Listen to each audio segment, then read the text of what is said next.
Hello guys, good morning. तर आज आहे सॅटर्डे आणि सकाळी सकाळी आम्हाला असं वाटलं की वातावरण खूप छान आहे. असं वाटलं होतं की पाऊस पडणार आहे. सो आम्ही सकाळी सकाळी निघालो. कुठेतरी म्हटलं फिरून यावं थोडंसं, कारण की वातावरण खूप छान होतं. आणि मग आम्ही खूप सकाळी निघलो होतो. मग नाश्ता पण नव्हता केला.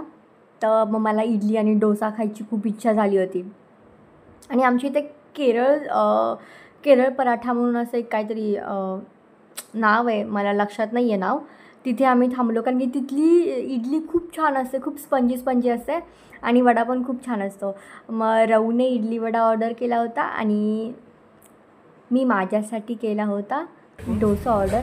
आणि आय थिंक आज एक चटणी मिसिंग होती आणि ती चटणी खूप छान लागते. मग नाश्ता वगैरे करून आम्ही निघालो. आणि म्हणजे आमच्या इथून खूप म्हणजे 7-8 किलोमीटरवरती एक असं खूप मोठंसं गार्डन आहे. आम्ही तिथे गेलो.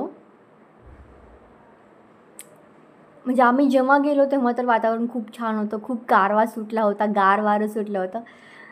आणि हा माझा बिझी नवरा. कळत नाही कंपनीवाले सॅटर्डेला सुट्टी दिवशी पण का फोन करतात.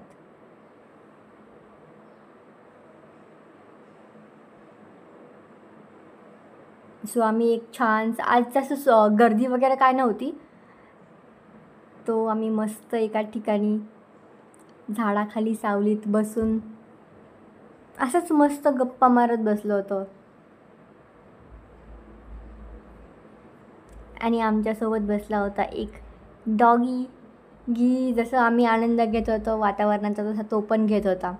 आणि ना लहान मुलांची शाळा सुटली होती आणि ते खूप दंगामस्ती करत होते गार्डनमध्ये.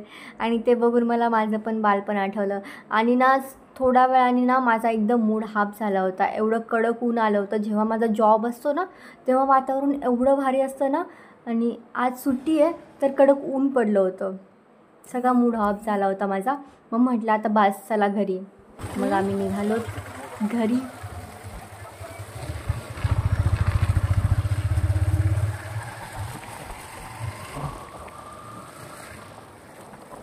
आणि मग जाताना नारळ पाणी प्यायची. मला त्यातली जी मलाई असते ना, कोळी कोळी, ओ माय गॉड, मला खूप जास्त आवडतं.